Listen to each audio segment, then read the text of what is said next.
नमस्कार, आप सभी का स्वागत है। आप देख रहे हैं न्यूज 24। मैं हूं आपके साथ अंजलि आनंद और बुलेटिन की शुरुआत करते हैं इस वक्त की ब्रेकिंग न्यूज के साथ। जस्टिस वर्मा के खिलाफ महाभियोग लाएगी केंद्र सरकार। मानसून सत्र में आ सकता है महाभियोग प्रस्ताव। जी हां, केंद्र सरकार को समर्थन विपक्ष दे सकता है। सूत्रों के हवाले से ये अहम खबर आपको बता रहे हैं। जस्टिस वर्मा के घर मिला था जला हुआ कैश और आपको बता दें कि महाभियोग लाया जा सकता है और इसमें विपक्ष भी समर्थन करेगा केंद्र सरकार को। सूत्रों के हवाले से ये बड़ी खबर आपको बता दें। जस्टिस वर्मा के खिलाफ अगर महाभियोग आएगी तो मुश्किलें जरूर बढ़ जाएगी। मानसून सत्र में आ सकता है महाभियोग प्रस्ताव। इस वक्त की सबसे अहम खबर आपको बता दें, मानसून सत्र में केंद्र सरकार महाभियोग प्रस्ताव लाएगी। वहीं हमारे वरिष्ठ सहयोगी प्रभाकर मिश्रा हमारे साथ जुड़ चुके हैं। प्रभाकर, अगर देखा जाए महाभियोग लाने की जो बात सामने आ रही है, ये तो तय है मुश्किल बहुत बढ़ जाएगी। क्या ये विपक्ष भी समर्थन करेगा? जिस तरह से खबर आ रही है, क्या एक एग्जाम्पल सेट किया जाएगा?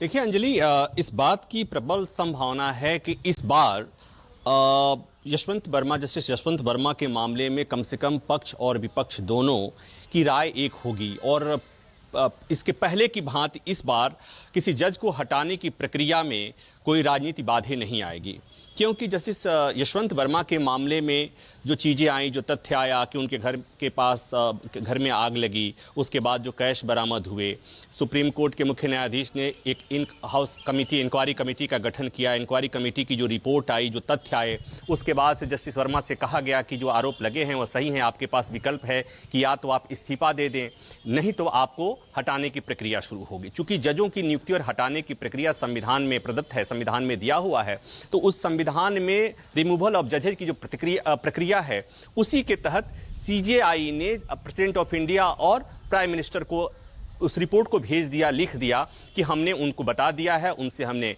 कहा था कि आप इस्तीफा दे दें, उन्होंने नहीं दिया, इसलिए अब आगे की कार्रवाई अब आप कर सकते हैं। तो आगे की कार्रवाई यही होती है कि अब रिमूवल की प्रक्रिया शुरू होगी और संविधान में जो व्यवस्था है उसके हिसाब से अगर प्रक्रिया राज्यसभा में शुरू होती है तो कम से कम 50 विधायकों की 50 सांसदों की सहमति की जरूरत होगी प्रस्ताव के लिए, और लोकसभा से शुरू होती है तो कम से कम 100 सांसदों की जरूरत होगी। और उसके बाद चूंकि इन हाउस कमेटी में ने पाया है उनको दोषी, तो उसके बाद सदन में विशेष बहुमत से वो अगर प्रस्ताव पारित हो जाता है दोनों सदनों से, तो उसके बाद यशवंत वर्मा को उनके पद से हटाया जाएगा। यह प्रक्रिया है। विशेष बहुमत यहां पर का आशय यह होता है कि दोनों सदनों में कम से कम आधे सदस्य और मौजूद सदस्यों के 2/3 लोग अगर पक्ष में वोट देते हैं तो ऐसा होगा। लेकिन अंजलि, जो आपने सवाल किया, इसके पहले 5 मौके ऐसे आए जो अलग अलग मौकों में जजों को हटाने के लिए संसद में इस तरह का प्रस्ताव लाया गया, लेकिन कभी भी सत्ता पक्ष और विपक्ष की सहमति नहीं बनी, एक राय नहीं बन पाई थी। लेकिन यशवंत वर्मा के मामले में जो चीजें दिखी हैं, कम से कम जो सड़क पर दिखी हैं, जो सियासत में दिखी हैं, जो मीडिया के साथ इंटरेक्शन में दिखी हैं, वहां पर जो चीजें आई हैं वो ये आई हैं कि कम से कम इस बार सत्ता पक्ष और विपक्ष इस मामले में उनके सुर एक दिख रहे हैं। अब ये पता नहीं सदन में इसलिए कि पता नहीं सदन में क्या होगा, इसलिए कि कई बार क्या होता है कि सदन के बाहर, अदालतों के बाहर आवाज कुछ और होती है राजनीतिक पार्टियों की, लेकिन सदन में, संसद में या अदालतों के भीतर आवाज बदल जाती है। लेकिन अंजलि, जो मैं देख रहा हूं, जो समझ रहा हूं कि इस बार ऐसा होने की गुंजाइश नहीं है, संभावना नहीं है। और एक बात और, उपराष्ट्रपति ने हाल ही में एक बात कही थी कि किसी जज के खिलाफ अगर भ्रष्टाचार के आरोप साबित होते हैं तो उनके खिलाफ एफआईआर दर्ज करने में इतना विलंब क्यों होता है, कार्रवाई करने में देरी क्यों होती है।